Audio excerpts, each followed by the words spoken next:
Bom dia. Eu espero que está aprendendo muito o livro de Jó.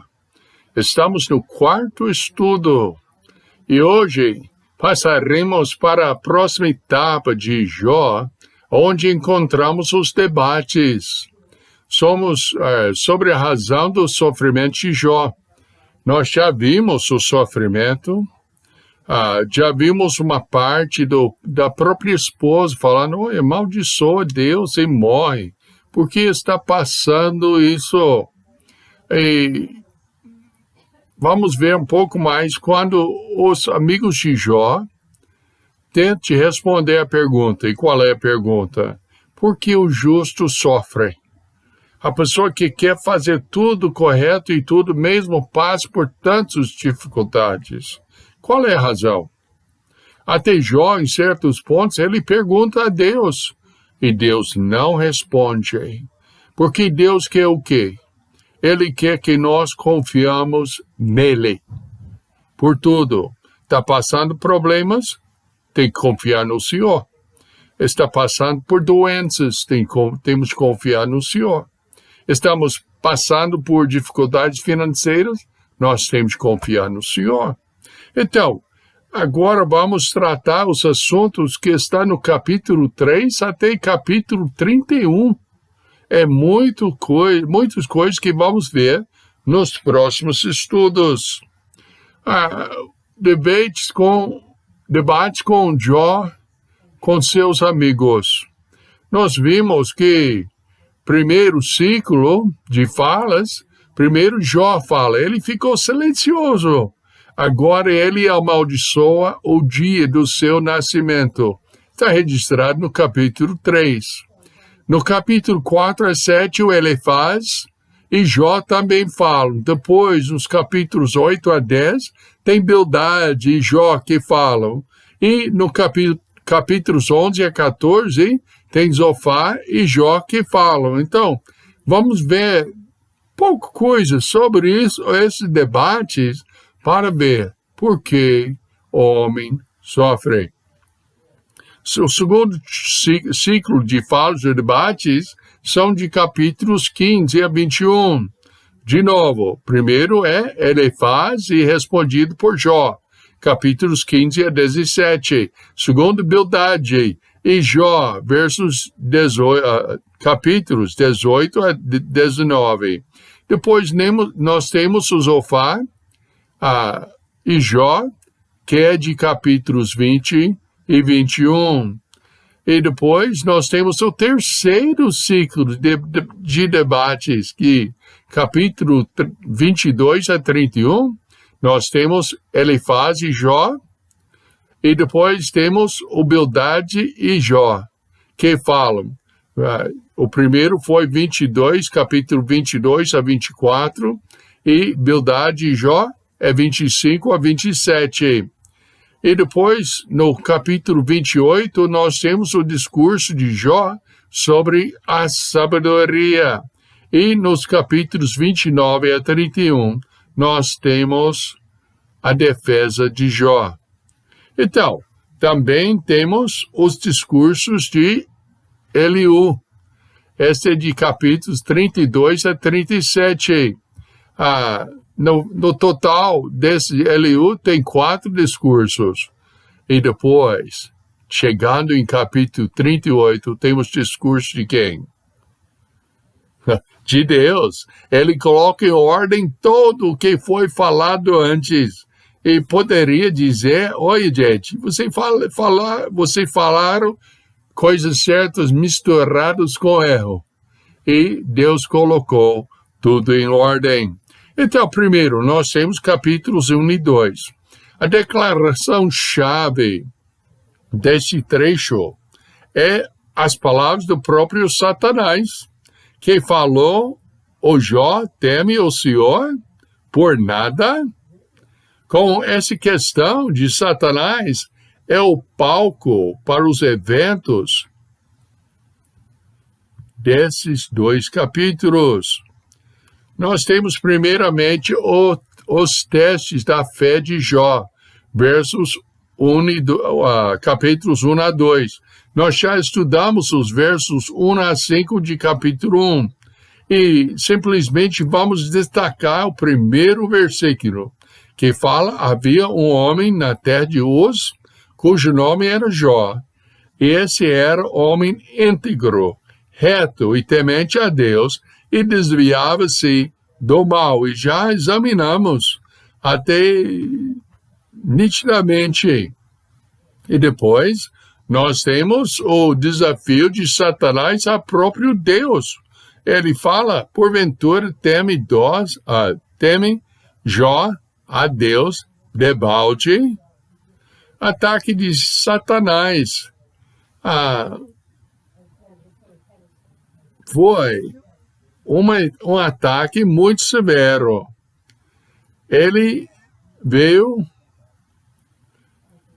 e pediu a Deus permissão para destruir tudo.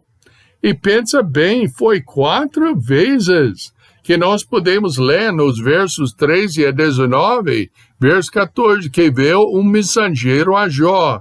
Verso 17, estando ainda falando, veio outro e disse, outro mensageiro. Verso 18, estando ainda falando, veio outro e disse. Então, eu falei 4, mas parece que é 3, que, eu sei onde eu peguei o 4. Tinha mais uma pessoa. Quem foi? A sua própria esposa. Todos os 4 chegaram a Jó só com notícias ruins. E a sua própria esposa falou com ele para amaldiçoar a Deus e morre.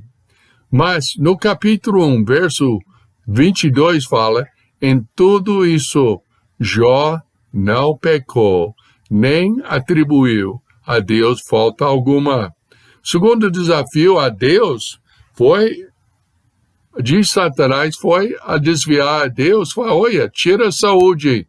E até o Satanás fala: pele por pele, e tudo quanto homem tem, dará pela sua vida. Jó, mais uma vez, provou Satanás errado. Deus deu permissão a Satanás, no versículo 5, eis que ele está na tua mão, porém guarda a sua vida. Falou com Satanás: olha, Satanás, está na tua mão, mas não pode matá-lo. Por que será? O Deus sabia a bênção que ia chegar depois da provação. Tem ataque de Satanás usando a própria esposa de Jó. Porque o verso 9 fala, de capítulo 2, então sua mulher lhe disse: ainda retens a tua sinceridade, amaldiçoa a Deus e morre. E como é que Jó respondeu? No próximo versículo, Jó fala, no verso 10, porém ele lhe disse: como falas qualquer doida, falas tu, receberemos o bom de Deus e não receberemos o mal? Em tudo isso não pecou Jó com seus lábios. É claro, Jó não entendeu o que estava acontecendo.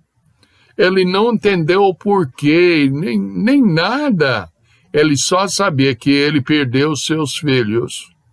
Ele perdeu toda a sua riqueza, todos os seus servos menos 3. E não perdeu sua esposa. Tem 4 coisas que ele perdeu materialmente. Mas ele perdeu mais. Que foi? Ele perdeu a sua própria saúde, perdeu o respeito da sua própria esposa. E mais tarde vamos ver que também os 3 amigos que chegaram para confortá-lo, chegou só para acusá-lo. Jó, sofrendo. Então, a resposta: por que uma pessoa justa sofre?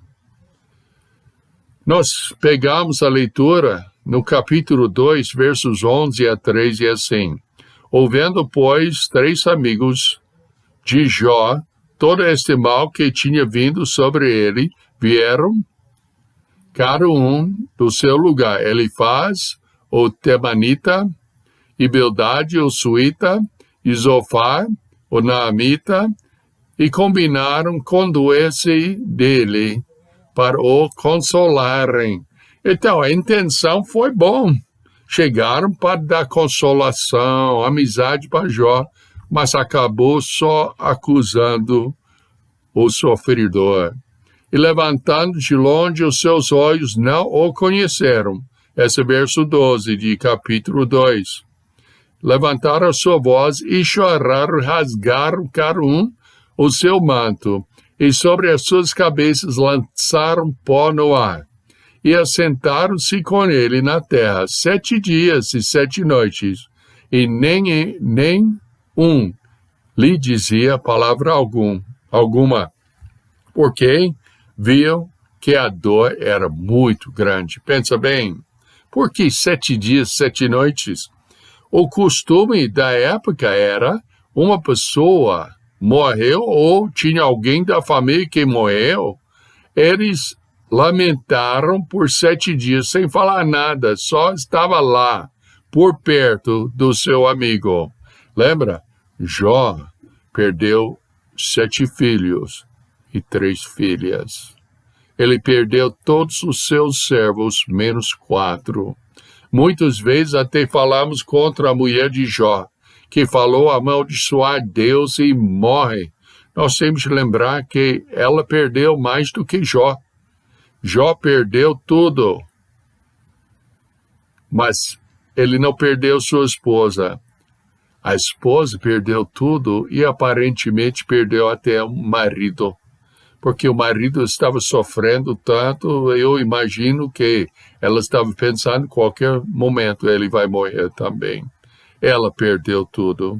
Jó era um homem justo e irrepreensível, que aparentemente tinha sido abençoado muito por Deus. O tempo veio para que os filhos de Deus, para se apresentarem diante de Deus, e Satanás veio acusando o Jó nesse grupo. A Bíblia fala em 1 Pedro, capítulo 5, versos 8 e 9, sede sóbrios, vigiai, porque o diabo, vosso adversário, anda em derredor, bramando como leão, buscando a quem possa tragar, a qual resistir firmes na fé, sabendo que as mesmas aflições se cumprem entre os vossos irmãos no mundo. E aconteceu na vida de Jó. Apocalipse, capítulo 12, versos 9 a 10, diz o seguinte: e foi precipitado o grande dragão, a antiga serpente chamada o Diabo e Satanás, que engana todo o mundo. Ele foi precipitado na terra, e os seus anjos foram lançados com ele. E houve uma grande voz no céu, que dizia: agora é chegada a salvação e a força, e o reino do nosso Deus e o poder do seu Cristo, porque já o acusador de nossos irmãos é derrubado, o qual diante do nosso Deus os acusava de dia e de noite. Está vendo? O Satanás, esse não é nada novo que ele faz conosco hoje em dia. Ele fazia desde o tempo de Jó. Satanás, ele alegou que o serviço de Jó a Deus era realmente egoísta. Tem que entender que o poder de Satanás é limitado. Ele não pode fazer nada sem a permissão de Deus. O Jó perdeu tudo o que tinha em um dia, incluindo todos os seus filhos. Ele lamentou muito sobre a sua perda, mas não acusou Deus de errar. Ele confiava no Senhor. Ele não falou: o Senhor está fazendo isso comigo, o Senhor é mau e tudo. Nada disso. Ele não culpou o Senhor em nada. No entanto, ele achava que Deus era responsável por todas essas calamidades que mais tarde ele entenderia que mesmo que Deus permitiu, é Satanás que agiu. Essa crença de que ele tirou força mais tarde o levaria a uma grande fraqueza, mas o fato é que Deus quer tudo para nosso bem. A fé de Jó foi desafiada novamente por seu adversário. Satanás acusou que, quando se tratava de um ataque contra ele pessoalmente, ele falou pele por pele, e tudo quanto o homem tem dará pela sua vida. E ele estava falando, Jó se viraria contra Deus. Aconteceu? Não. Muito pelo contrário. O Jó foi atendido por furúnculos e se torna um pária excluída do convívio social fora da cidade. Ele ficou no lixeiro, jogado lá. Diz que ele sentou-se na cinza. É muito provável que esse era o lugar mais higiênico da região, porque tudo foi queimado já. Ele foi raspando os furúnculos. E se você já tinha essa malícia, você sabe que dói passado. O Jó é entendido e não pecou contra Deus. Mas ele perdeu mais uma coisa. Ele perdeu o apoio de sua esposa para as suas condições. Jó não peca com os lábios, mas ele ainda atribuiu esse sofrimento a Deus. Depois ele tem os 3 amigos que vêm de longe para confortá-lo e compartilhar sua dor. No capítulo 2, versos 11 a 13. Mas eles não eram nada de conforto, como já vimos e vamos ver mais. Jó ganhou essas 2 primeiras provações. Tirou tudo que tinha, ele não culpou Deus. Tirou até a sua saúde, o respeito aos seus amigos, respeita a sua própria esposa e ainda manteve-se reto diante de Deus. Mas o resto do livro responde à pergunta se Jó tem ou não paciência e perseverança para permanecer fiel. Será que ele tem? Mas vamos ver. Tiago 5, versos 10 e 11. Meus irmãos, tomai por exemplo a aflição e paciência os profetas que falaram em nome do Senhor. Eis que temos por bem-aventurados os que sofrem. Ouviste qual foi a paciência de Jó, e viste o fim que o Senhor lhe deu, porque o Senhor é muito misericordioso e piedoso. Hebreus 10, versos 35 a 39, e raramente nós lemos esses versículos em relação a Davi e Jó. Mas escuta, e vamos ver o que Hebreus 10, versos 35 a 39, tem a dizer para nós. Rejeiteis, pois, a vossa confiança que tem grande e abultado galardão, porque necessitais de paciência, para que depois de haverdes feito a vontade de Deus, possais alcançar a promessa, porque ainda por um pouquinho de tempo, e o que há de vir, virá, e não tardará. Mas o justo viverá pela fé, e se recuar, a minha alma não tem prazer nele.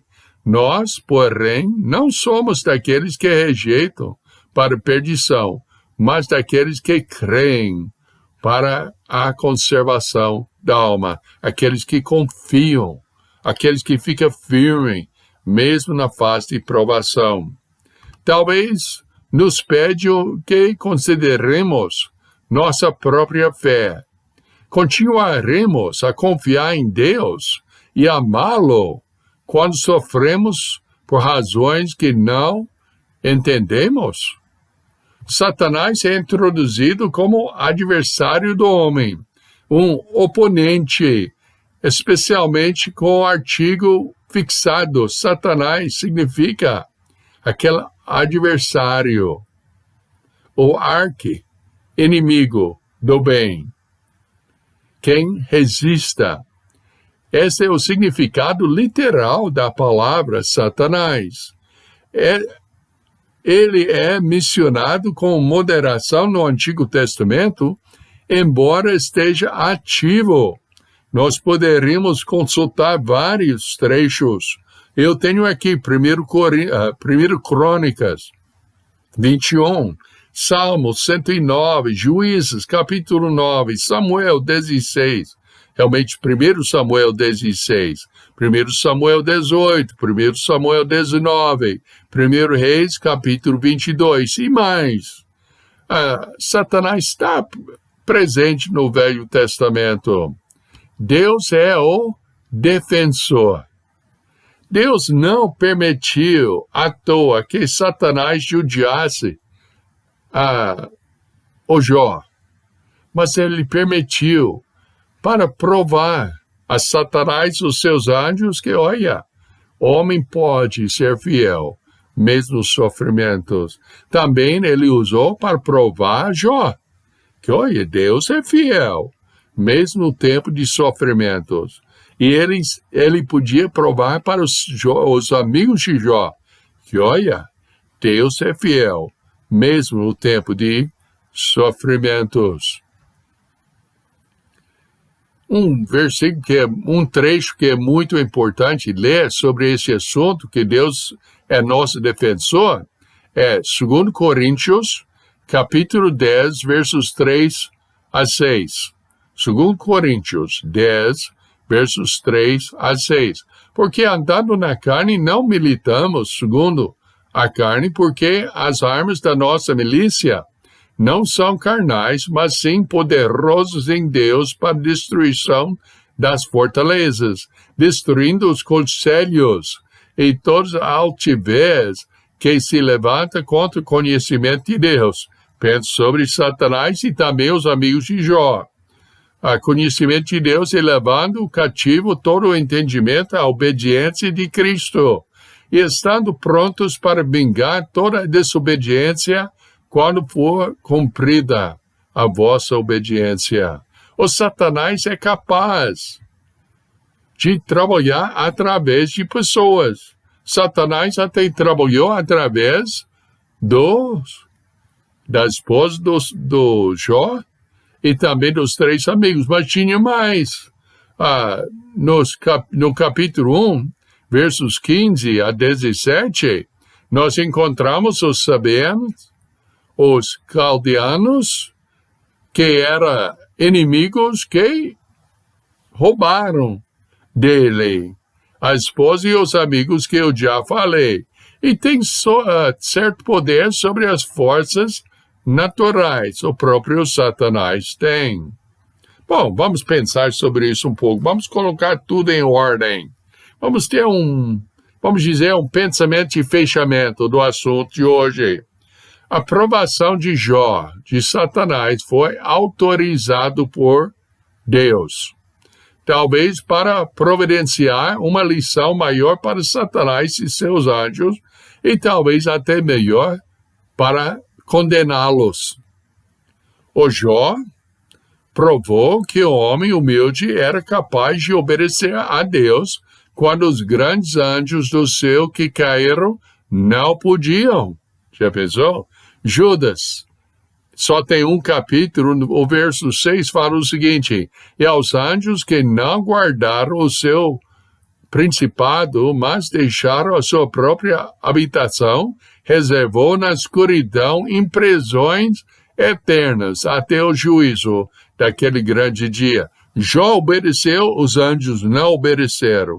Segundo Pedro, capítulo 2, Verso 4 diz o seguinte: porque se Deus não perdoou os anjos que pecaram, mas, havendo-os lançado no inferno, os entregou às cadeias da escuridão, ficando reservados para o juízo.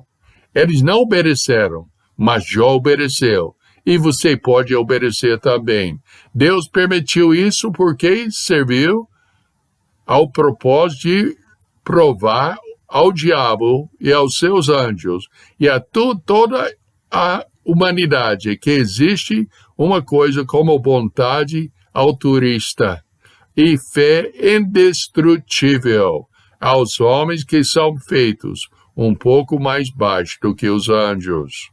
Lembre-se, de toda essa provação, Jó não sabia o que e nem o porquê estava acontecendo os desastres da sua vida, mas mesmo assim, ele confiou no Senhor.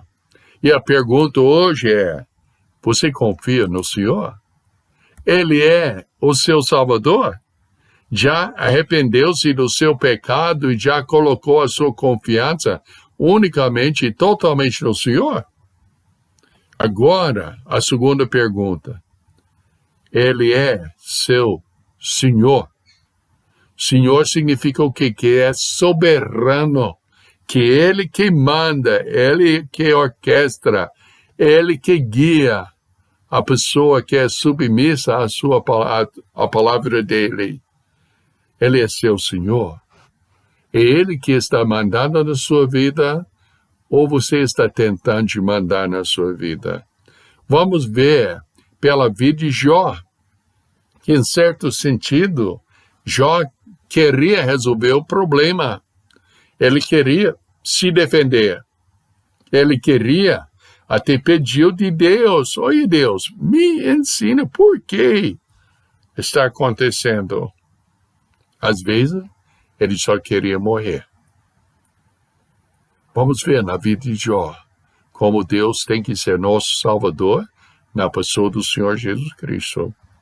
E vamos ver como Ele deve ser nosso Senhor em nossa vida. Vamos orar. Precioso Pai, nós te agradecemos pelo estudo e oramos que o Senhor possa continuar o estudo em nossos corações. As pessoas que não têm Cristo como Salvador, que possam colocar a sua confiança no Senhor. Os que têm, possam colocar o Senhor como Senhor da sua vida. E mesmo no sofrimento, nas dificuldades, confiar no Senhor, porque o Senhor é Deus que cuida dos seus filhos. Pedimos já agradecidos no nome do Senhor Jesus Cristo. Amém? Amém. Então é isso aí. Até a próxima vez. E Deus te abençoe.